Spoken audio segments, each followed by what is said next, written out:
Thank you, everyone, for joining our discussion today, How to Lead Sales Conversations That Win. My name is Sarah, and I'm on the content team here at Qwilr, and I'll be moderating our presentation today.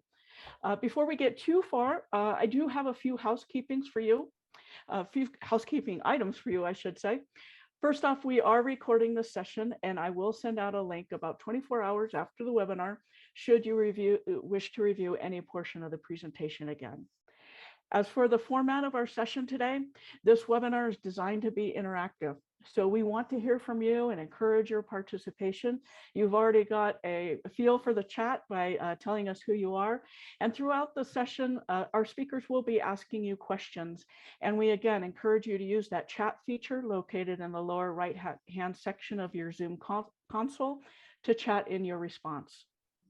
Additionally, if you have questions about anything our speakers say during the presentation, or you want them to address a topic deeper, you can chat those into us, or you can use the Q&A feature in your webinar console. Either way, I'll pick it up and I'll share your feedback with our speakers. Lastly, when we're all done today and you exit the webinar, you will see a brief survey. And at that time, you'll have the chance to request more information about the speakers' companies if you're interested in learning more about the services they offer. We also appreciate your feedback on what you thought about our webinar today, as it helps us to create future content that you find valuable. Okay, enough said.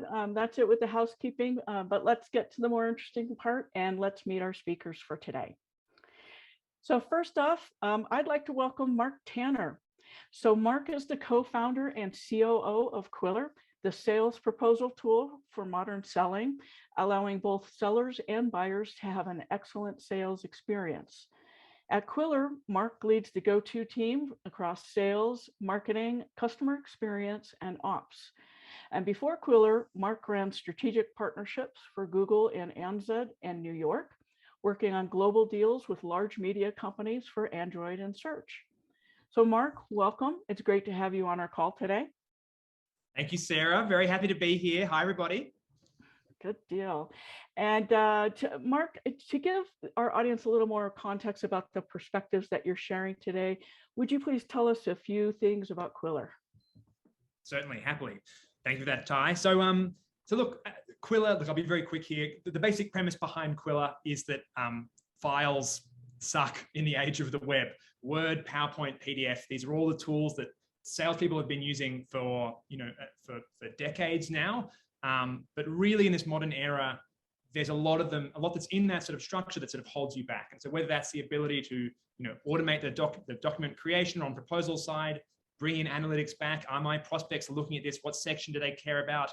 Have your pricing be interactive. So saying, hey, I want the silver package and I don't want this optional extra, but I do want that one. And oh, you quoted me for 20 and I actually need 25. Like the ability to sort of have that be a live, living document, have that be a web page, have that be interactive, and have that then automatically sync up those details with Salesforce, HubSpot, Xero, Slack, Stripe, all the sort of that sort of constellation of modern SaaS tools. So that's what we do. We spend all our day thinking about how to make sales proposals and documents and collaterals easier.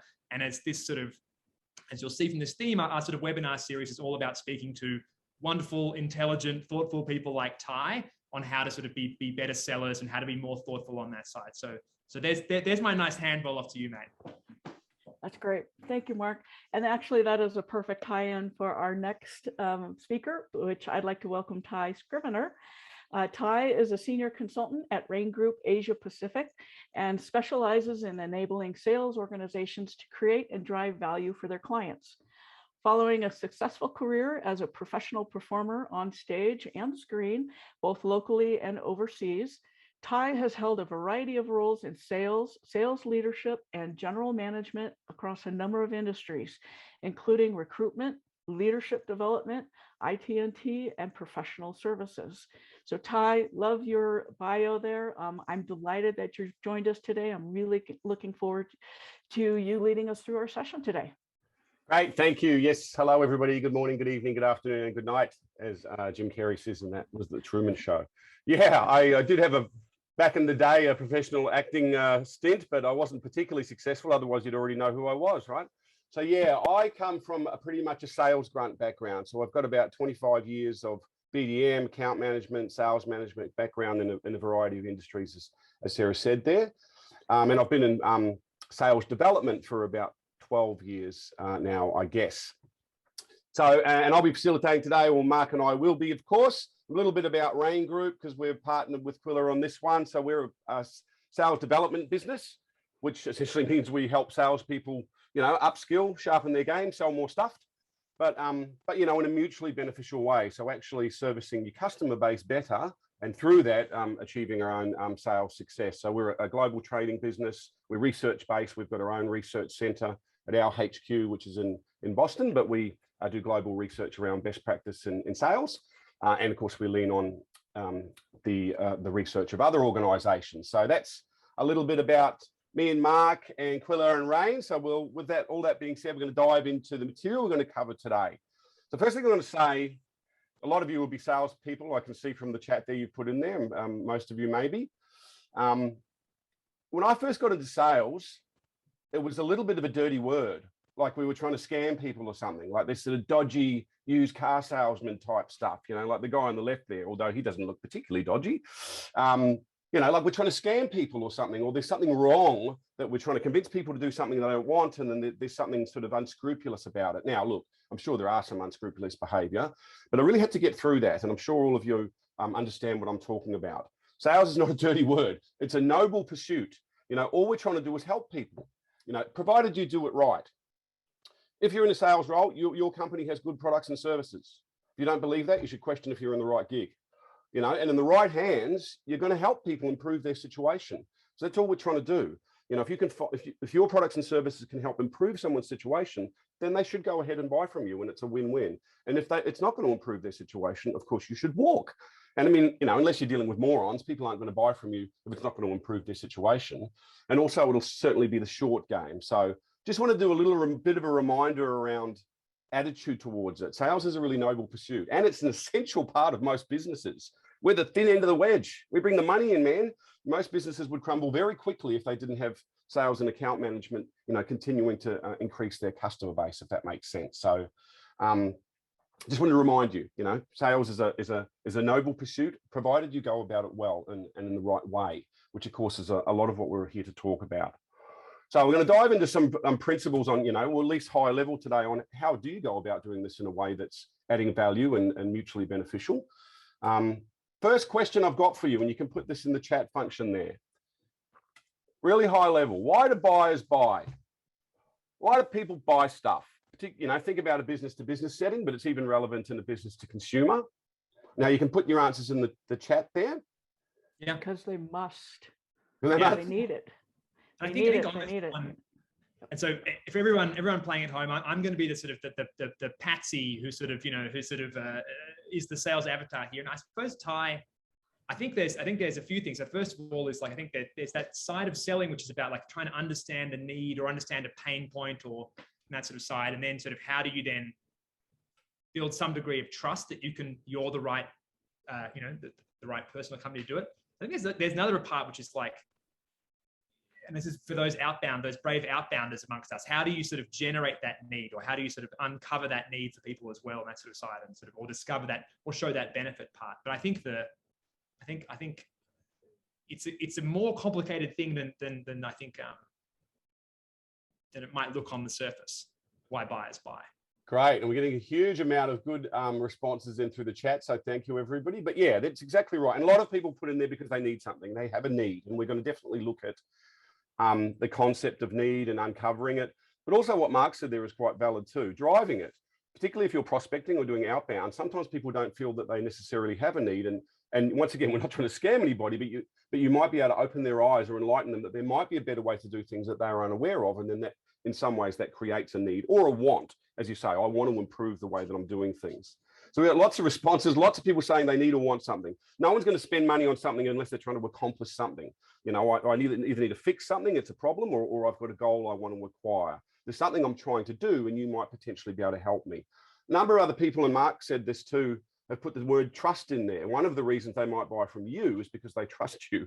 For the reasons which I sort of alluded to before, unfortunately, sales is not the most trusted function in the world, because they know that we've got a vested interest in getting people to say yes to us. So If I feel that a salesperson is trustworthy, they seem to actually want to genuinely have my best interests in heart as well as their own, that also might be a reason that I buy from them. But the reason that people buy in general is, and people have got in here, I've got a need, it might be, and we're going to look at how, and Lewis has put this in there quite aptly, we're going to look at the concept of aspiration and affliction, or need is pain and gain, or problem and goal. And we're also going to look at the concept of emotional and rational, which somebody put in there as well. There's rational reasons that I'll buy something, but there are also always emotional drivers behind why I might buy something as well.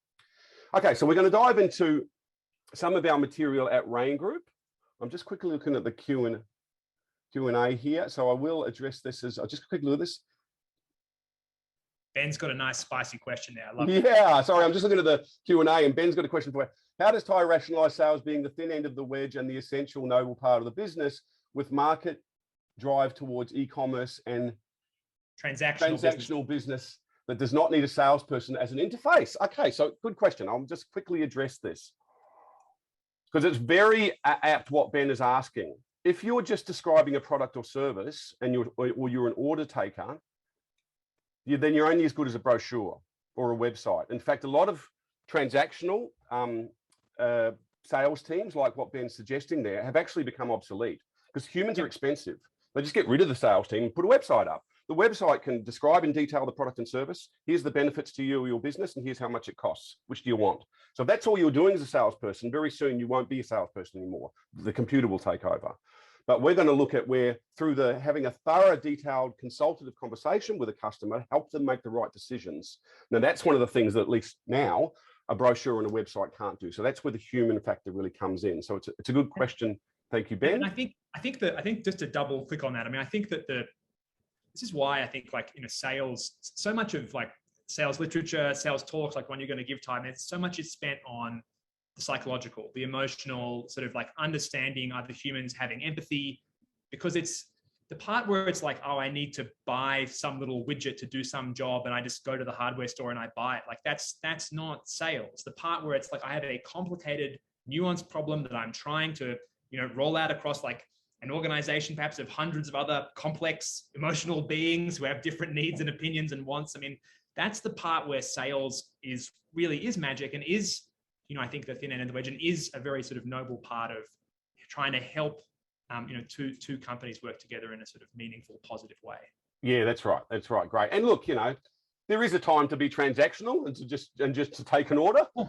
So if a customer's really gagging for your product, they know they really need it, they're right, it's the best thing for them. Obviously you sell your stuff to them, but one thing I'll say, the easy people are easy. You're getting them already. It's the harder people where we need to put a little bit more rigor around the conversation, right? So I'm going to show you a couple of concepts now. The first one we're going to look at is this concept of a value proposition, and it leads into why people buy stuff. So we have a model that we believe creates a really strong value proposition. This is something that Rain Group has put together. Because you hear this language a lot. What's your value prop? Lots of companies have it on their website, but what does it really mean? And of course, different things are going to be valuable to different people, of course. So we believe that Rain Group, that a strong value proposition has three aspects to it. Whether you're articulating it, you're putting it in a proposal, or any stage during the sales process, trying to articulate or help the customer realize the value that you can help them provide. So you see on the screen there, and we use the metaphor of a three-legged stool. And like a three-legged stool, you take one of the legs away, it doesn't work particularly well. So we've got resonate, differentiate, substantiate. Resonate, differentiate, substantiate, right? We believe you need to hit these three markers, and it's actually helping the client or the customer answer 4 questions.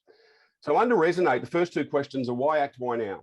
You're asking them to do something, to buy from you, to keep buying from you, to buy different from you, to buy more from you. Why? Well, what are they going to get out of it?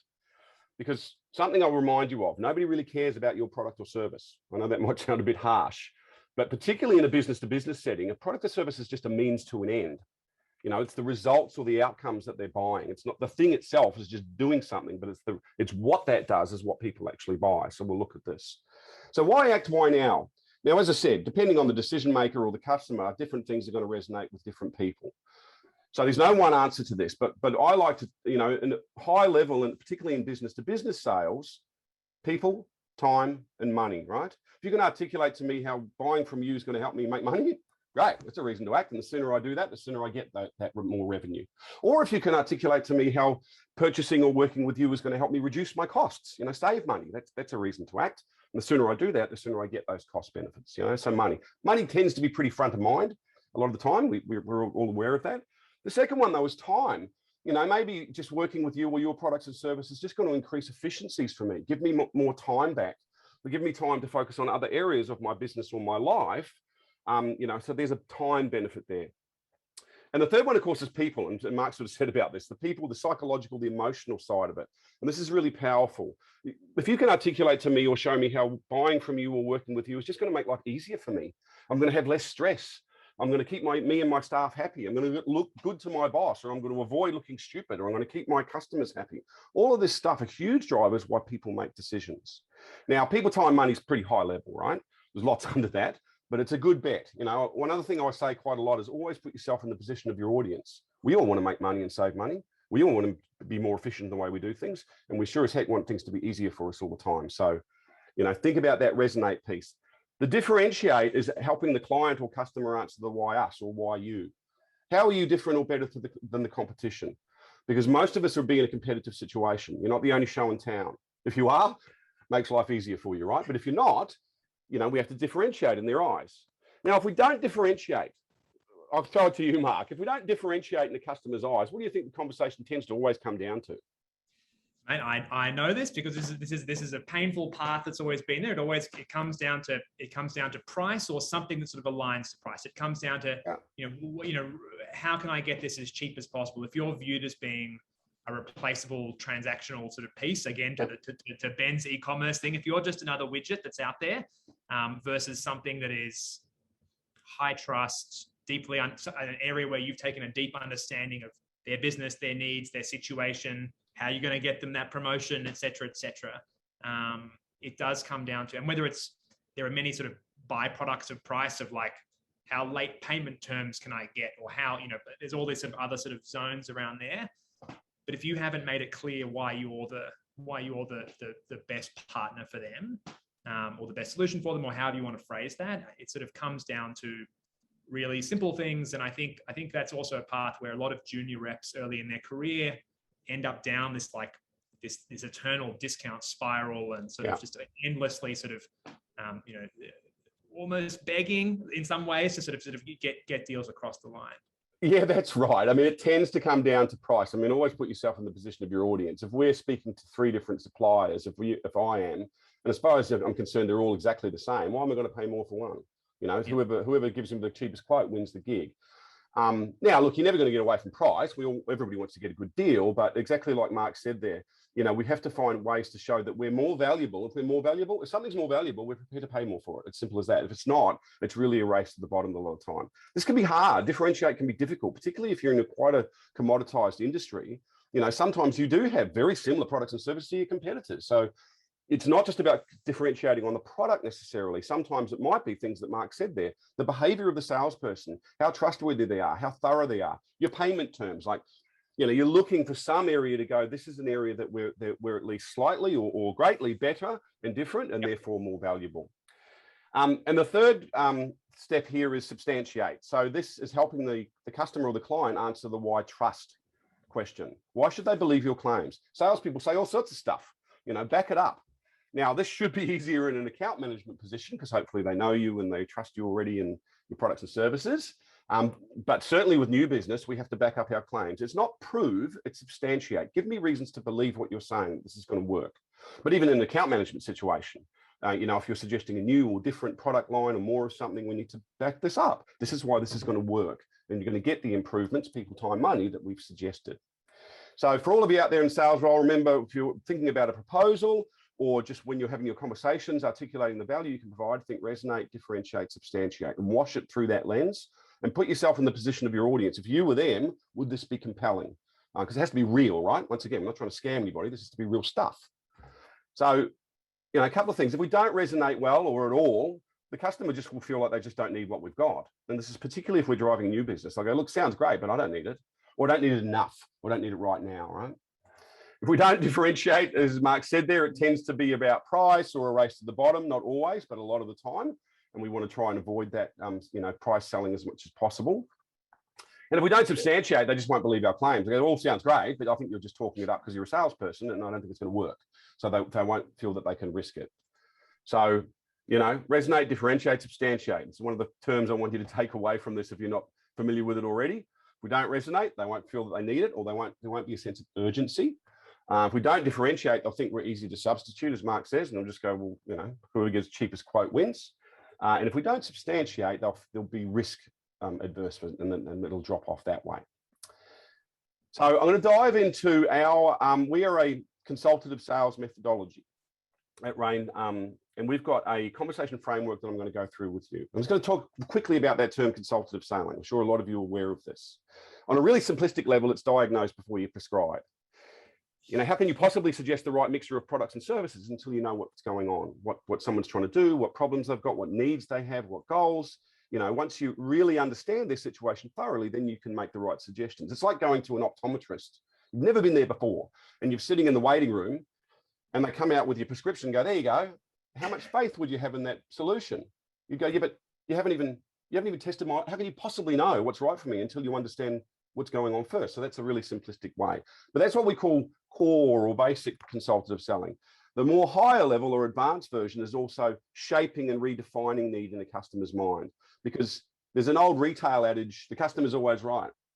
No, they're not. The customer doesn't know jack. Well, that's a bit harsh. They're not an expert on how you and your products and services can help them in their organization or them as an individual, right? So they need your help to make the right decisions with their money. So just wanted to clarify that. Sorry, even slightly more than that, I would say. I think in this modern era, there's a lot of people, I'm sure lots on this call, where, the customers be working across a broad area. They might, in the area that you work in your field, in your industry, in your space, you should be an expert as a seller. You should really know, hey, this is what multiple other customers who are similar to you have done. Here's how we know this can sort of have an impact on you.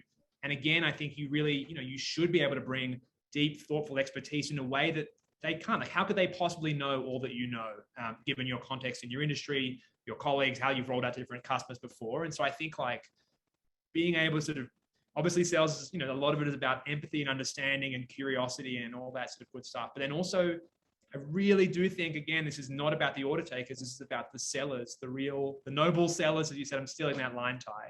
It's about how do you then, not just understand them, but then actually be something of an expert and actually help guide them towards that better place, towards that better outcome. Yeah, that's right. You hear this language like trusted advisor and this sort of stuff thrown around, right? And it's very relevant because it goes back to Ben's question. It's not about being an expert or giving them good advice on the detail and the functionality of your product and service, because there's this great new thing called the internet. All clients and customers know pretty much what your product or service is about before they even speak with you, because they do their homework, most people. So it's exactly those things. It's industry trends. What are other people doing? There might be new and different ways to do things that you're not aware of in the way that you potentially utilize our products and services and that. So where possible, it's one of the things that we call from one of our studies, what sales winners do differently, educating with new ideas and perspectives, helping people make the right decisions, right? So I'm going to show you our Rain Sales Conversation Framework that brings together all the elements we believe that you need to cover to have a thorough and detailed consultative conversation, with a customer or client. So we use this nice diamond framework. So first of all, and our company name's actually an acronym, Rain. They love an acronym in business these days, don't they? So it follows this. I'll show you what I mean. So first of all, rapport. We've got to build rapport with the customer. Now, this is pretty elementary, or it should be, right? Everybody knows that. We've got to build rapport with the customer. But why is it so important? How do we actually go about it? How can we improve doing it? Because it's easy to say, but there's lots of psychological stuff going on underneath rapport, and we're going to dive into this, so I won't deep dive into it yet. But we believe that's the first step. Now, it doesn't mean that you build rapport in the first 5 minutes when you meet someone and then you throw it out the window. You're always looking for opportunities to, strengthen a professional relationship with people as you go through. Then we go to A. The A in our acronym is aspirations and afflictions. Now, this is our words for need, which some of you put there in the chat. So affliction is problem. And you can use problem, issue, concern, whatever, whatever word you want to use there, we use affliction. I've got a problem I need to fix. Something I'm doing at the moment is not optimal. You know, I'm not making as much money as I want to. I'm letting the competition get in front of me. My staff are frustrated and annoyed. It's too time consuming. Like something's broken, needs to be fixed, right? Now, this part of it, I think this is not a new idea, right? So I think most, particularly business to business sales, have a handle on, I need to uncover problems, right? But the other side of it, of course, is aspiration. We don't just want to talk problems. And also driving business that Mark talked about before, some people might think they don't have a problem. But no, everything's ticking along fine. But most people will have aspirations or goals, you know, or targets. You know, I don't have any problems as such, but I'd love to drive more revenue. I'd love to even improve, have better efficiencies. I'd love to keep my staff even happier and my customers happy. So you know, problem and goal, pain and gain, or aspiration and affliction, as we call it. So we make sure we're having both. And it also stops us just having doom and gloom conversations, you know, all the time around pain, problem. Now, I think aspirations is the magic. I mean, I think that's like, I think again, early in your sales career, I think afflictions and dealing with them and helping people who come to you with a problem, like that's one thing. And I think that is that's super important and valuable and great. If you can get to aspirations and like get like really good at that, that is like, therein lies a fantastic career. Yeah, and it's depending on the sales environment, it's the one that people are a little bit lighter on. Most people tend to ask about pain, problem, and then they hear a problem, they go, oh, I've got a solution. They jump straight to solution. They just start talking, you know, presenting, show up and throw up, or spray and pray, as we're saying. So now, but we do call this the initial value gap. You know, people don't actually spend money because they've got a problem or goal, because they've got lots of problems and goals. Then we go to the next step, which is exceptionally vital, and I'm sure a lot of you are already aware of this. This is the I in our RAIN acronym. This is impact. If they don't fix their problems, or if those problems they've got, so what? What's happening? What's the impact on their business or their life? People, time, money. You know, are they going to continue to lose money? Is it going to cause staff issues, low morale? Is it going to let their competitors get ahead of them? Is it just going to make them look bad to their boss? Like, what's the negative knock-on effect or impacts of having those problems and continuing to have those problems? And then you flip the coin over going, if we can help you acquire your aspirations or your goals, what are the positive impacts you'll get? What are the benefits, people, time, money, rational, and emotional, that you'll acquire if you acquire those goals and fix those problems? So what will the impact be? So impact is really outcome. And I said before, people don't really buy products and services, they buy outcomes. So this is the impact piece. And that's why we call this the true value gap. And this, to be completely honest, for me as a salesperson and in my years in sales development, impact is particularly the area where a lot of salespeople are light on. I mean, half the B2B salespeople out there have never asked an impact question in their life in an interaction. Now, it's not because people are lazy or, you know, don't want to. It's because it doesn't occur to them. Or, speaking for myself, I'm impatient. I hear a problem and go, oh, I've got a solution, and I want to jump to tell them the solution. But the impact really pushes the bruise, and it helps highlight in people's minds, this might be a bigger deal than you thought about. The pain you're experiencing might have knock-on effects you hadn't considered. And the joy that or the goals that you've got, or aspirations, might provide even more benefits than you considered. So this really helps us have a more thorough conversation. And of course, a lot of it's around asking the right questions. I'm sure you'll be a lot aware, right? You know, we don't want to tell people that they've got aspirations and afflictions, and we don't want to tell them the impacts. It's very tempting to do that. We want to try and ask the right questions to get this stuff out of the customer's mouth. Because if it comes out of their mouth, it's more important that it comes out of yours. Because we're all the star of our own show, right? At the end of the day, every decision maker, if you know, their opinion's more important than yours. Doesn't mean you're not professional and substantiated. And also it speaks to ownership. If we have a collaborative conversation and you ask the right questions to get these needs and impacts out of my mouth, and then when we get to the solution, I'm going to own it more, because I'll feel that, you know, this is at least partially my idea. So that's really, sorry, Mark. I was just going to say, I mean, I think Ben sort of highlights this, but I think it's true. I think impact is hard. Like, it's not like, this isn't like some easy thing. I think actually getting to afflictions is relatively straightforward. Aspirations is harder. You know, figuring out impact, it is a little bit harder. It does take a bit more effort and thoughtfulness and practice. But I suppose the thing that we're trying to communicate, what Tai is trying to communicate here, is like, you know, if you can do that digging, do that work, your chance of success is much, much greater. And also your chance of like success at a larger number, for a longer commitment, for more buy-in from them, for a better chance of like rebuying and, you know, rolling out or adoption, et cetera, like that, like arms you and the rest of your team, like not just for today, but for a much, much longer period. And I really, it's not, but again, it's not easy. You know, I think it can be a harder one to get the hang of. Yeah, that's exactly right. And you're right, to Ben's question there or comment, is very true. This is not easy. Like show up and throw up is easy. Turning up and building a bit of rapport and maybe asking a couple of high-level background or needs questions and then just presenting your solution and hoping for the best is quite easy. Yeah. Excuse me. Having a really detailed and thorough consultative conversation takes a lot of thought and a lot of preparation, and there's a lot of skill involved, hence why we're never out of a gig. You know, so it is that, you know, there is a real sort of skill and science behind this, and it is not easy all the time. And particularly, I think something Ben alluded to, sometimes the impact questions, if you're not in the habit of it, it seems a bit weird. Like it does take practice to get this more out. And for me, it's writing the stuff down before you're in the meeting, forethought, and having them ready. Because if you reach dead air in a sales conversation, the conversation sort of comes to a pause and there's a gap, what do you think most people do? Present. Let me tell you about our great products and services and cross my fingers. So, you know, look, that part of it, the aspirations and afflictions and impact is really the meat in the sandwich of the consultative engagement. Now, this might happen over a half-hour phone conversation, or it might happen over 7 face-to-face meetings over 2 years. Like, you know, you're going to make this your own. But once we've sort of uncovered that, once you've got all of the aspirations and afflictions or needs out on the table, you've had a conversation with the customer about what are all the potential negative and positive impacts, then of course you do go to present and go, right, don't worry, Mr. or Mrs. Customer. This is how I feel that we can help you. And this is where we would, you know, confidently articulate our solution and how it's going to help to address all this stuff. Then, of course, we go to, well, you don't just plonk a product or service down on the table. Here's my solution. Then you go to what we call new reality, which is the N in our RAIN acronym. So this is really articulating to the customer or the client how much better their business, their life, their world, people, time, money, rational and emotional is going to be once they go ahead and make this purchase. And really, the new reality is just reminding them of the negative impacts they're going to avoid and the positive benefits they're going to get.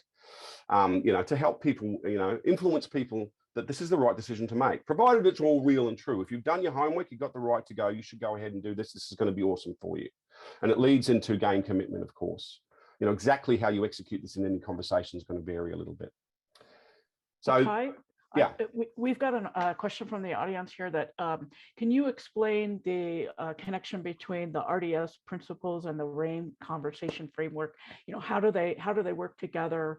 You know, is it correct to say that RDS should be seen applied during the RAIN conversation framework, or how do they fit together? Yes. Okay. Good question. So it fits nicely in with this, particularly aspirations and impact. But well, so I think. What we talk about resonate, right? Why act, why now? For me, the things that really resonate is because of the negative impacts I'm experiencing and the benefits I'll get if I get rid of that. Those tend to resonate. So a lot of that impact stuff is how we resonate. This is going to be, you know, you're going to avoid this pain and you're going to get this joy. That's why you should act. And the sooner you do that, the sooner you get rid of those negative impacts and the sooner you acquire those positive impacts. So that resonate is really in that impact piece. The differentiate, I think, you know, and there's no one answer to that, but I think a lot of it would be when you do start talking solution, going, this is why you should, how we can help you, and this is why we're the best supplier to do that with. This is how our solution ideally is the right one for you compared to our competitors. You don't badmouth your competitors, of course, but you highlight why you're better. So I think in that, you know, I mean, you can pepper RDS all the way through this, and then certainly the substantiate piece would be, I think, at the latter end, where you might talk about case studies, you might talk about other organizations that you've helped in a similar way to back up your claims. Sometimes it's data and, you know, demos or whatever, it depends on that. But I think it's the concept of that is peppered all the way through because impact tends to resonate. You want to differentiate wherever you can during the process, and you want to substantiate wherever you can, particularly if challenged. And I think the magic here is like, you know, we're not machines, you know, we're not the e-commerce solution here. We're humans and we're dealing with other human beings, right? And I think every sale is a human interaction. And so, you know, if you're talking to someone and it's sort of clear that you need to lean into substantiate earlier, like in the very first conversation, they're sort of like, so why should I trust you? Yeah. You know, I think if you get that vibe, like lean into it. And I think there are other cases where they're sort of like, oh, you know, my friend Beth referred me to you and that they said you're so fantastic. You're like, okay, well, I don't need to spend any time there for the time being. I just need to really, you know, so I think like, again, it's dependent on the situation and the premise and the time and the person, etc. Yeah, it's a good point. We suggest you hit all those markers, RDS and all of these, but it does depend on the situation. If a client clearly wants to do something as soon as possible, and they know you're the only option, you know, you can tell, okay, well, I don't need to resonate. I think the resonate piece is done because you're absolutely gagging to do this and you want to do it as soon as possible. Great, tick. So yeah, you've got to, there's no one answer, but it is a good point. You're looking for opportunities to resonate, differentiate all the way through this, you know, through every interaction that you're doing there. And the whole process, obviously, this gives you a bouncing ball to follow. It reminds you of the things that you want to try to cover in your interactions with your customers. And I actually use this as a planning tool, just to make sure I don't forget anything, you know. If you're really thorough with this, it will inspire trust, particularly compared to the order takers out there who don't do all of this, who aren't as thorough. And of course, then it's designed to influence people to move forward, but once again, in a way that's mutually beneficial. So we're going to quickly touch on each of these as for the next a period of this webinar. So Mark already said there's a human being behind every decision maker, right? So we're going to look at rapport, and we believe it connects to, you know, connected with me personally and listening to me, which are a couple of key elements from one of our other studies. Now, why is rapport so important? I'm going to show you a study here. This was a study group that was done with a general social survey, right? So really simple. They got the study group together and they said to them, what percentage of people are trustworthy? That's it. What percentage of people, the general public, are trustworthy? So just quickly put in the chat, this sorts the pessimist from the optimist, I think. What do you all think? What percentage of people in general are trustworthy? What do you reckon, Mark? I mean, I know the next coming slides, but I honestly think I'm super high. I'm like, I don't know, 80%, maybe more, maybe 90. Like I think most people, but maybe I'm just the insane. I've got some coastal land in Tasmania that I'd like to speak to you about a little bit later, Mark, if you're that trusting. No, it's interesting. Frankly, coastal land anywhere on these. We've got anywhere from 6%, or Sam's put 0. No one's trustworthy. How do you get out of bed in the morning? I mean, we've got up to about 80%, right? So it varies, and it is very subjective, right? But I'm going to show you what our study group said. Our study group said 30% of people are trustworthy. Now, we asked the same percentage of people, we asked the same study group, what percentage of people that you know are trustworthy? So in the interest of time, I'm going to cut to the chase. Our study group said 70%. So that's a 40% delta between, and what it means is we don't trust strangers. And rightly so, it's a self-protective thing. Back in the day when we were all hunter-gatherers, if you weren't part of my tribe, you might bonk me on the head and nick my food. So I don't trust you, I'm wary of you, particularly if you're a salesperson, right? But if there's rapport, if I feel that I know you, even to some extent, the psychological effect is it goes up. Not to 100%, but there's an improvement. You're not a stranger anymore, therefore I feel more comfortable around you and I trust you more. So this is the real power of building rapport. It inspires trust, and we want people to be comfortable with us, to trust us, and it sets the tone for the whole engagement. You know, we're asking people to share their problems, their goals, their aspirations and afflictions and the impacts. If there's no trust and rapport, they won't do. They'll actually force you to show up and throw up. Go, no, tell me what you've got. So we really want people to open up and feel comfortable around us. Another study that was done here, I think this is Harvard did this one. What gives our brains as much pleasure as food and money? What do you reckon, Mark? Talking about yourself, watching a movie, or going for a walk? What fires the pleasure? It's very clear to me which one gives me the most pleasure. Unfortunately, I think everyone's in on the same zone. It's talking about yourself. Now, some people are more extroverted and introverted. Doesn't mean everybody's the biggest extrovert in the world, but human beings are social animals. We like attention from each other. It's why we're so successful as a species. We're really into each other. They say that 40% of everything we say is telling each other how we think and feel. So, you know, that builds rapport as well. Well, I'll throw it out there to everybody. How do you build rapport? What do we, yeah, somebody put, Lisa, yikes, I hate talking about myself, but I bet you still like it when other human beings pay interest in you and give you attention. I mean, so how do we build rapport? Sorry, Mark. Yeah, put in the chat. Yeah, I think my answer here. So just while people are throwing theirs in, I mean, we've got a couple. I was talking to one of our sort of reps recently about this. I still think the classic, I know it's a bit trite these days, but the How to Win Friends and Influence People, that book, just talking about like, there's a whole chapter on simple things like remember people's names, look them in the eye, like take an interest in their life. Like, it's like, I think a lot of that book is just honestly about being genuinely open, interested, curious, like caring about other people. I know this is like very simple, but I think a lot of building rapport is in that sort of, that being genuine with them. And I think, as you said at the start of the call, Tai, like trying to understand their perspective. Like if you were walking a mile in their shoes, how would you want to be treated? And are you treating them how you would wish you would want to be treated in that sort of scenario? Yeah. And all that sort of Empathy, stuff. right? What you're talking about. And a lot of what Mark's saying, everyone's reinforcing in the chat there. This is relative. I mean, this is human behavior 101, but it's really bloody important. So don't forget that. And we're going to touch on virtual selling. One of the challenges with virtual meetings is people are just skipping it these days. If you go out and meet someone, you shake their hand, you get a coffee, you go to a meeting room, you've got these organic opportunities to just get to know each other a bit and break the ice, whereas it's a bit less in virtual. So don't skip it, don't forget it. And I love what you said then, Mark, what everyone's writing in the chat function there, I definitely agree with. Find common ground, share things about yourself, ask questions about them. But all of this comes back to, I think, what Mark said. I love the attitude of curiosity. I'm genuinely curious about you. That'll make you want to inquire. Now, you've got to read the situation too. Sometimes getting down to business is going to build rapport because people don't have the time for the warm and fuzzy, but there's a human being behind every decision maker.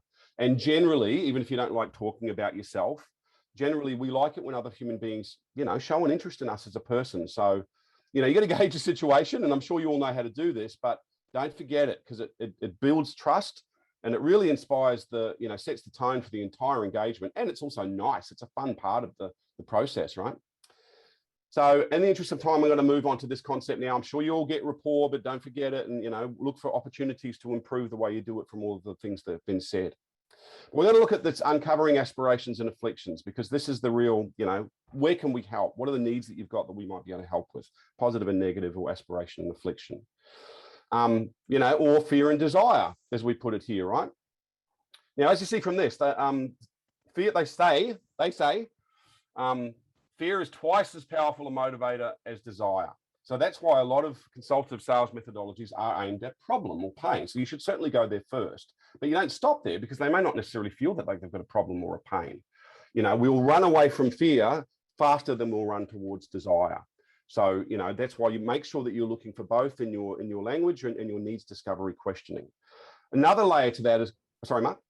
And I was going to say, and I really do think that, like, if you're just relying on fear throughout the process, it can create a strange vibe on a call. And I would say that, like, or an interaction or a meeting, and I would say that, you want to have a little bit of the fear part to maybe give things a bit of a shove.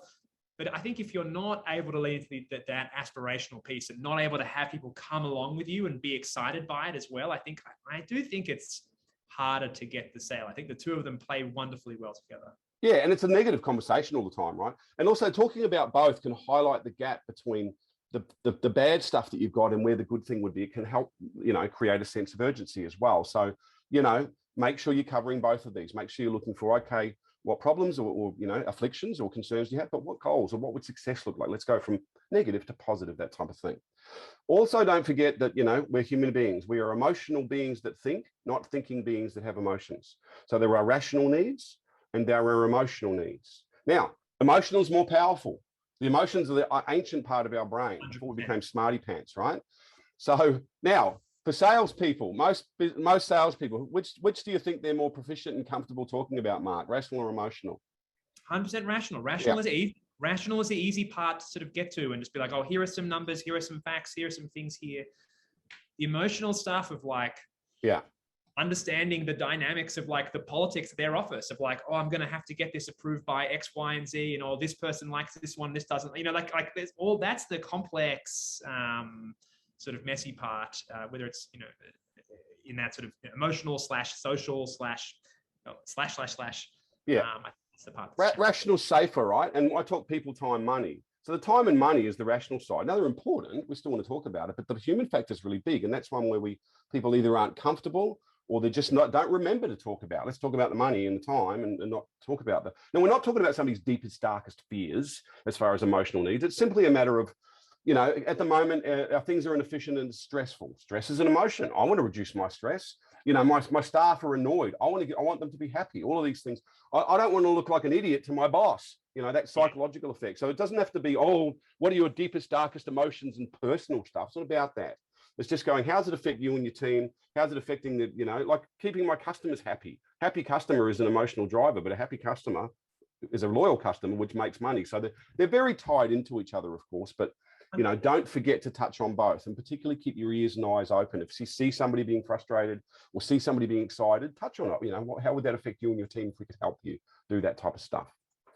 So, you know, rational or financial, as I said, strategic or time-wise, but emotional are things like, you know, I don't want to look stupid or I want to look capable. The amount of effort we all put into avoiding looking stupid and looking intelligent and capable is huge. These are big things behind decision makers. You know, and social and psychological. I want good morale amongst my team. I want to keep my staff happy. I want my customers to be happy. All of those are emotional drivers. Now, I said before, a lot of this really comes down to good questioning, asking the right questions in a sales engagement. So, you know, I'm going to quickly touch on this, and it's not your first day on earth, so I'm sure you'll be aware of this. We've got a few different categories of questions that we believe you need to hit.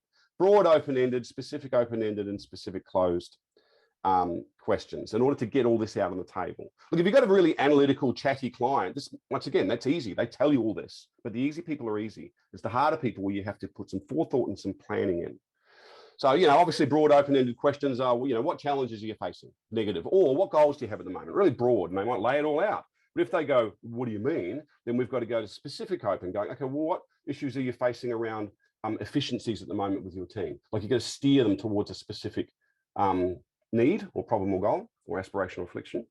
And then specific closed ones tend to be clarifying ones. You know, Mark, do you have issues with cost effectiveness at the moment? Yes, no, maybe, that type of thing. So I'm sure you're aware of this. I'm sure you do a lot of this organically, but I think something I'll say for all the salespeople out there watching, planning and preparation. Unless you're an exceptionally versed consultative seller, you can't wing it, which is what a lot of us do a lot of the time, right? Write some of this stuff, forethought before you go into these meetings is really important. And I just, if I can add something here, I mean, I think that the broad open-ended one, I think if you've done a good job at building some rapport early, and you've got a bit of a rhythm with them, you feel like you're in a good place with them, you're not best friends, but you've got something real there. I think you can be in a safe place to like ask a broad open-ended question. And if you're met with a bit of silence, let it sit there for a little while. People want to feel silence. People don't like silence in the air. Even that little brief one on the call was awkward.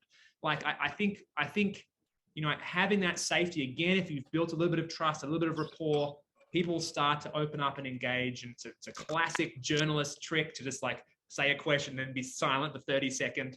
But I do think that if you've done that job well, you can sometimes just let that breathe and not sort of jump to the next one immediately. And I think that can be, again, a sign of a confident rep who's sort of building that up. Yes, the power of pause, like you're saying there. If you create a void, people tend to try to fill it. And also, we want the customer to do more of the talking, particularly in the initial stages. So let them talk. If they start talking, yeah.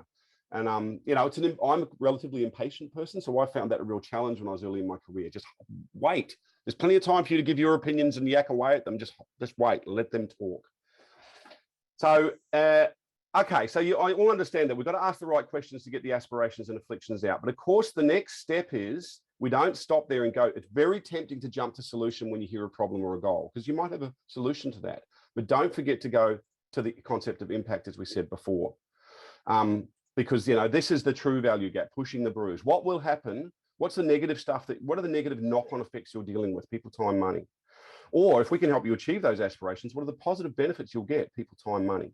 So it's really asking about questions. It's really tempting to tell impact too. Mark might go to me, oh, we've got, we're not as efficient or cost effective as our competitors. I bet you that's affecting market share. Like, I tell them the impact, as opposed to going, and what's the impact on market share? Well, negative, they're getting in front of us. If it comes out of his mouth or the customer's mouth, it's more important than if it comes out of yours. So really think about your questions. I mean, impact questions are relatively straightforward. They're really an extension of what would the effect be? What would the effect on your finances be? What are the implications for customer experience? What's the outcome or result on staff morale? Or, you know, you're just looking, how's that going to affect all these things? So if you get, anytime you get an aspiration, an affliction, or a need, or problem and goal from a customer, make sure you pick the eyes out of the impact of it. Ask about it. How's that affecting this? And what's the result of that? And remember curiosity, like Mark said, curiosity doesn't just help with rapport, it helps with needs discovery and impact and consultative conversation, because you genuinely want to understand. Now, you might know what the impacts are going to be, but clarify. Never assume, you know. find out from them, what do they think? I think, I know, I see some impacts in our other customers, but I want to find out from you and your organization. How's that impacting your bottom line? What's the impact on your staff? How's that impacting your competitive positioning? Like, clarify. I think in this moment as well, you can sometimes use, I think everything Tai is saying, you want to lean into have them answer as much as they can. There's also, I think there's a spot that you can sometimes weave in a little bit of like, again, that sort of expertise thing of, we work with many customers in a similar situation to you. And sometimes when we come across them, they have this issue or this issue. Or when we actually rolled this out at,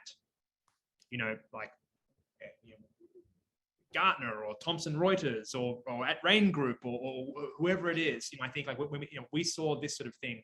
And I think you can sometimes like build a little bit of trust while also planting the seeds of like, oh, maybe this is actually an issue. And obviously you need to be a little bit careful with that. You don't want to do something that comes across as silly. But I think that after they've talked for a while, sometimes you can tease out a little bit extra as well as building your own credibility. Yes, it's a very good point. We call this advocacy and inquiry. We're talking a lot about asking the right questions, which you should. But if they don't know the answer, like Mark said, and you can steer it by going, well, what we've seen in other organizations is this. And then you ask a clarifying, a closed question. Do you think that might be the case here? And if they go, yes, they're still agreeing with that idea. But yeah, like Mark's saying, you're going, ask, but if they don't know, they go, I don't know what the impact would be. You go, well, one of the things we do see or have seen is this. Do you think that might be the case? So you can ask first, but don't be afraid to advise or steer them as well. You're exactly right. So in the interest of time, I'm going to jump to new reality, right? So we know we've got to uncover as much as possible. We're looking for opportunities to build rapport all the way through every engagement. We need to ask thorough questions to get all the needs out on the table. Then we want to pick the eyes out of all the impacts through our questioning as well. Once you have done that, of course, then you would go, well, look, this is how I think we can help you. Here's, if you're the right supplier, right? But then you go to what we call new reality. You don't just plonk your product and service down and talk about the mechanics of it. You talk about how much better their world, their life, their business is going to be once they go ahead. And this is really reminding them of the negative impacts they're going to avoid and the positive benefits that they're going to acquire. So as much as possible, translate the new reality into rational and emotional. Mark, not only will we help you drive revenue, but it will also make life much easier for you and your staff. So some rational and emotional outcomes, Highlight the gap between where they are now. At the moment you're here, but this is where we can get you to. Current state, lame, bad, not optimal. New reality where we can get you to once you go ahead and work with us. Awesome. That's the sort of concept. And use visuals. This speaks to what Qwilr do, right? Picture paints 1,000 words. Like this sort of thing is lame. Oh, look, now it doesn't mean it's not valid. You can put lots of stats and details into a presentation. That's fine. But it just, it just doesn't sing. Whereas, so try to make things a bit more visual. And once again, this is the type of thing that Qwilr would help you with more than necessarily we can.